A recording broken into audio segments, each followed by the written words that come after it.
ಸ್ವಾಮಿಯೇ ಶರಣಮಯ್ಯಪ್ಪ. ಸ್ವಾಮಿ ಅಯ್ಯಪ್ಪ ನಮ್ಮೆಲ್ಲರ ಮೇಲೂ ಕೃಪಾಶೀರ್ವಾದ ಹೂಮಳೆಯನ್ನು ಸುರಿಸುವ ಇಷ್ಟ ದೇವರು ಅಲ್ಲವಾ? ಅಂಥ ದೇವರಿಗಾಗಿ, ಕ್ಷೇತ್ರಕ್ಕಾಗಿ ನಾವು ನಮ್ಮ ಅಳಿಲು ಸೇವೆ ಮಾಡಬೇಕಿಲ್ಲವೇ?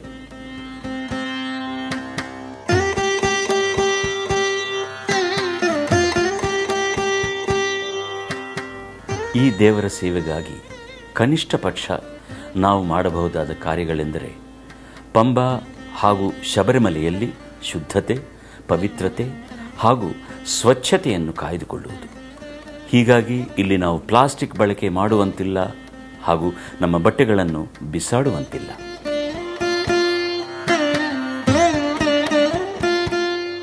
ಯಾತ್ರೆಗೆ ಬರುವುದಕ್ಕೂ ಮುನ್ನ 40 ವರ್ಷ ವಯಸ್ಸಿನ ಮೇಲ್ಪಟ್ಟವರು ದೇಹದ ಸದೃಢತೆಯ ಪರೀಕ್ಷೆಗೆ ಒಳಗಾಗಬೇಕು.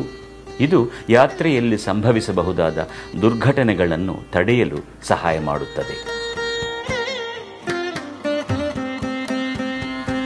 ಸ್ವಾಮಿಯಲ್ಲಿ ಮಾತ್ರವಲ್ಲ, ಈ ಸನ್ನಿಧಾನದಲ್ಲಿ ನಮಗಿರುವ ಶ್ರದ್ಧೆಯನ್ನು ನಮ್ಮ ಕೈಂಕರ್ಯದಲ್ಲಿ ತೋರಿಸೋಣ. ಸ್ವಾಮಿಯೇ ಶರಣಮಯ್ಯಪ್ಪ.